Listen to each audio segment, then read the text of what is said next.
बस्से में रहता हूँ। बात उन दिन की है, तारीख थी 26/11। हम यहाँ से गए बीटी स्टेशन, वहाँ से कलकत्ता की ट्रेन थी हमारी।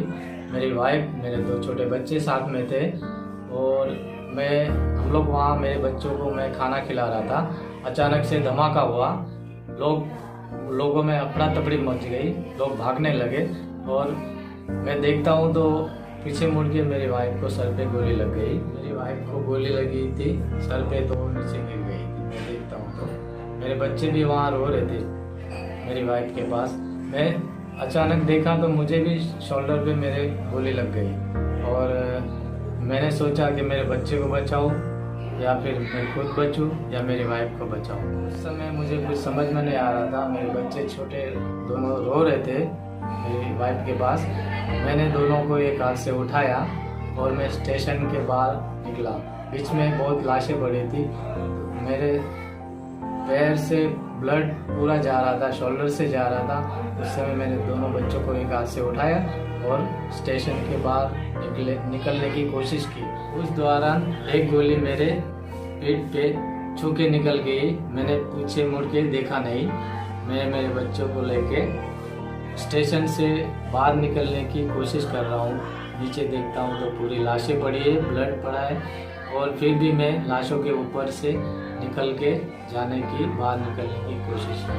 स्टेशन से मैं बाहर निकल गया और मैं सामने से देखता हूँ तो पुलिस कांस्टेबल सामने से आ रहा है। उसने मेरी हालत देखी, शोल्डर पे मेरा पूरा ब्लड निकल रहा है, तो उन्होंने मेरे एक बेटे को उठा लिया और फिर मुझे सेंट जॉर्ज हॉस्पिटल है वहाँ पे स्वीट स्टेशन के पास, वहाँ मैं गया तो मुझे बैठा के रखा क्योंकि वहाँ पे इमरजेंसी केस बहुत ही आ रहे थे। किसी को सर पे लगा था, किसी को पेट पे गोली लगी थी, तो उनको पहला ले रहे थे और मेरे शोल्डर से बहुत ही ब्लड बह रहा था।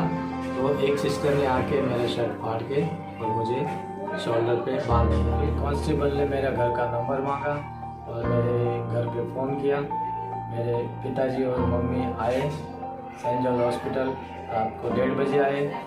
वहाँ से मुझे जे हॉस्पिटल में शिफ्ट किया। दूसरे दिन जे हॉस्पिटल में मेरे शोल्डर का ऑपरेशन हुआ।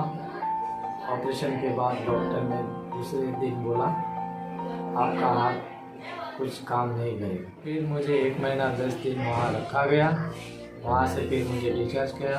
वहाँ से मैं घर आया, तब मुझे पता चला मेरी वाइफ को सर पे गोली लगने से उनकी ऑन द स्पॉट मृत्यु हो गई। 13 साल हो गए, लेकिन आज भी वो घटना मैं भूल नहीं पाया।